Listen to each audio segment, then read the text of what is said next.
ગાંધીનગરથી કૃષિ નિયામકની ઓફિસમાં પાક વીમાના મામલે કોંગ્રેસના ધારાસભ્યો ધરણા પર ઉતર્યા છે। પાક વીમાનો હિસાબ આપવાની માંગ સાથે કોંગ્રેસના ધારાસભ્ય બ્રિજેશ મેરજા, ઋત્વિક મકવાણા અને ચિરાગ કાલરિયા ધરણા પર ઉતર્યા છે। કોંગ્રેસના ધારાસભ્યો સાથે કોંગ્રેસના ખેડૂત આગેવાનો પણ અત્યારે જોડાયા છે। ધરણા પ્રદર્શનમાં કોંગ્રેસે આરોપ લગાવ્યો છે કે સરકાર ક્રોપ કટિંગના આંકડા અને ઉત્પાદનના આંકડા જાહેર નથી કરતી। તો કૃષિ નિયામકની ઓફિસમાં કોંગ્રેસના ધારાસભ્યો કે જેઓ ધરણા પર બેઠા છે, કોંગ્રેસના ધારાસભ્ય છે બ્રિજેશ મેરજા, ઋત્વિક મકવાણા અને ચિરાગ કાલરિયા કે જેઓ હાલ ધરણા પર છે। વધુ વિગતો મેળવીએ સંવાદદાતા કલ્પેશ રાવલ પાસેથી।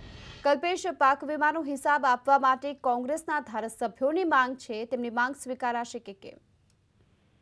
અત્યારે તેઓ કૃષિ નિયામકને મળ્યા હતા અને કૃષિ નિયામક સાથે મુલાકાત કરતા પહેલા એમણે જણાવ્યું હતું કે જો પાક વીમા સંદર્ભે સરકાર અથવા કૃષિ વિભાગ આંકડા જાહેર નહીં કરે તો તેઓ ધરણા પર ઉતરશે। અત્યારે હાલ તેઓ ધરણા પર ઉતર્યા છે। એમની મુખ્ય માંગ એ છે કે ક્રોપ કટિંગ થતું હોય ત્યારે ઉત્પાદન વાવેતરના સંદર્ભમાં આંકડા જે છે તે જાહેર કરવા જોઈએ અને ત્યારબાદ એના આધારે ખેડૂતોને ખબર પડે કે આખરે તેમના કયા પ્રકારની પાક વીમાની ચૂકવણી થવાની છે, પરંતુ આવી કોઈ જ કાર્યવાહી થતી નથી। એટલે કિસાન કોંગ્રેસના આગેવાની હેઠળ આ 3 ધારાસભ્યો આજે આવ્યા હતા અને હજુ પણ તેઓ ધરણા પર છે।